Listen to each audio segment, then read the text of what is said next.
Good morning everyone. Ayan, so pag-usapan natin paano nga ba na-activate itong membership card, okay? Itong ating VIP. Gaya po ng nakikita ninyo as VIP activated, okay? Ito po 'yon. Alright, so activated na po itong ating VIP, no? Ito pong ating membership card, okay? So paano po ito na-activate? Una, kapag kayo po ay mayroon ng mga subordinate, dalawang subordinate. At itong subordinate po ninyo ay willing and talaga namang very eager na kumita dito. Okay? So, ibig sabihin, kung ikaw ay mayroon ng subordinate na mayroong top up na at least 2,000 pesos, pwede na po silang makapag-participate sa Nova Select. Okay? Pwede na silang makapag-participate sa Nova Select and kayo mismo na pinakang upper level po nila ay pwede rin pong mag-participate dito sa Nova Select. Okay? Uulitin ko. Halimbawa po ako, no? Mayroon akong dalawang subordinate.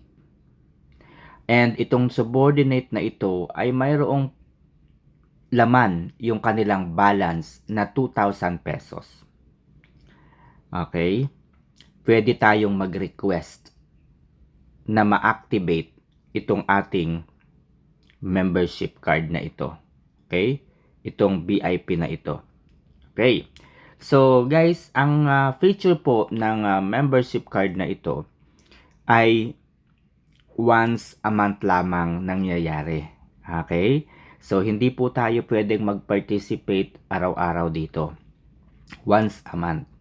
Ang kagandahan po dito, kapag na-activate po yung inyong membership card at nag-participate po ikaw, kasama po yung dalawa po ninyong miyembro, ay makakatanggap kayo ng rewards point na 500. Okay? 500 po yung points na makukuha po ninyo dito sa first access na yan. Alright? So, ganun lamang po kadali. Pero, mga kaibigan, 5 days po, no? 5 days po yung product. Pero yung points, iraraffle po yung product, no? Pero yung points, mga kaibigan, ay matatanggap ninyo after 7 days. O 7 days po eksakto. So, ibig sabihin, in 5 days, malalaman na natin kung sino po yung lucky winner for this product. Okay? And, yung 500 ay matatanggap ninyo, no, yung 500 points, matatanggap ninyo after 7 days. Okay? So, hindi na po masama. Sa loob ng isang linggo, meron na kayong 500 points kaagad-agad. Ang kagandahan dito, mga kaibigan, ay hindi kinakailangang may downline yung sa baba po ninyo. Pwede po ninyong i-activate yun. Okay? Gaya nga po ng sa akin, dahil ang dami kong mga miyembro na mayroong 2,000 naman, no, sapat naman yung pera nila, kahit wala pa po silang mga subordinates, ay pwede ko silang i-request na ma-activate.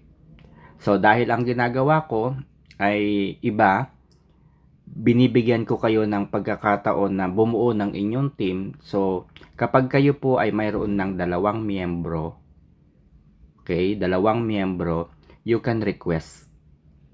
Gaya po ng ginawa ko.